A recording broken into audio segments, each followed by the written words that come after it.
O arcabouço fiscal nada mais é do que o chamado teto dos gastos, como se chamava antigamente, né? Que o governo prefere agora traçar como se fosse a âncora fiscal, né? E obviamente o sucesso ou não vai depender do grau de rigidez desse arcabouço fiscal, né? Obviamente a gente tem visto que o governo tem uma tendência muito grande à flexibilização dos gastos públicos, né? E isso tem levantado toda a preocupação do Banco Central em relação a que a gente não perca o controle dos gastos públicos. É fundamental para que a gente possa manter a inflação equilibrada, com tendência, se Deus quiser, de baixa, e isso vai depender. Segundo as informações, a gente andou vendo alguma coisa do documento, ele vai se basear muito na curva dos gastos, fazendo uma confluência com superávites. Antes era mais voltado para a inflação, você tinha o crescimento dos gastos na medida que subisse percentualmente a inflação. Agora vai ser a confluência dos gastos públicos com os superávites. O que a gente imagina que seja uma regra que seja realmente flexível, mas cumprida dentro de um limite, né? Notadamente a gente tem a questão da quebra da rigidez para os gastos com a saúde, os gastos da educação, os chamados gastos sociais. Só que isso não pode ser infinito. Quanto mais infinito, maior a dívida do Brasil, dívida pública essa que está elevadíssima.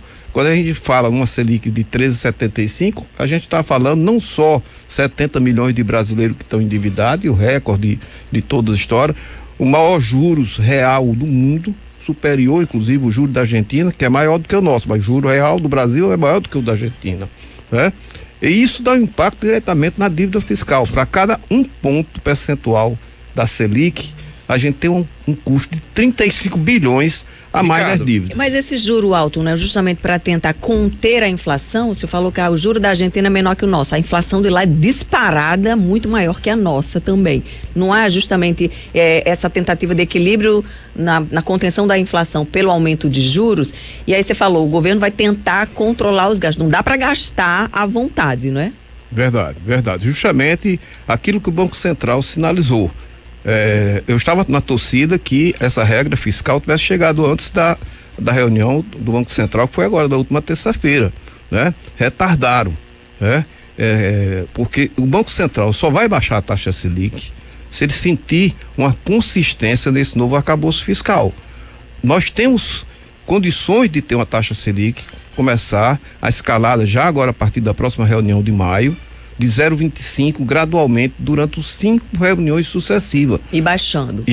A nossa expectativa é a gente fechar o ano aí com 12,25, que ainda é muito alto, mas já juros? Sim, ainda isso? Vai baixar. O Banco Central, como a inflação ainda está em alta, o arcabouço fiscal é quem pode dar o startar a começar baixo, mas serão baixas graduais de 0,25. À medida que for ganhando confiança, vai baixando. Exatamente. Ricardo, deixa eu fazer uma pergunta. Até porque a inflação nossa ainda é alta, não só no Brasil como no mundo. Isso estourando meta e tudo. Vai acontecer de forma gradual, mas já é um avanço. Sinal que 2024 a gente vai ter condições de aumento de uma baixa mais consistente. Ricardo, em resumo aqui, o que a gente está tratando é o seguinte, essa regra que vai ser apresentada pelo governo é a regra de como ele vai gastar o dinheiro que arrecada. Hoje, né, tá vigorando o teto de gastos, né? É uma regra que limita o quanto que você pode gastar. O que você arrecadar acima daquilo ali, você abate na dívida, né? Vai vir aí uma nova regra de como gastar. Pro ouvinte que está nos acompanhando aqui, por que é importante ele saber como o governo está gastando o dinheiro, né? Qual é o impacto disso em termos justamente de juros, de funcionamento da lógica de mercado, para o nosso ouvinte entender, né? Por que eu preciso saber como é que o governo está gastando o dinheiro dele? Por que isso é importante para minha vida? É muito semelhante ao que você falou, né? Do controle dentro da casa da gente, né? Se a gente estoura os limites dos gastos, a gente vai no mercado, ou vai usar o cheque especial, ou vai usar cartão de crédito, ou vai tomar um empréstimo e vai se endividar.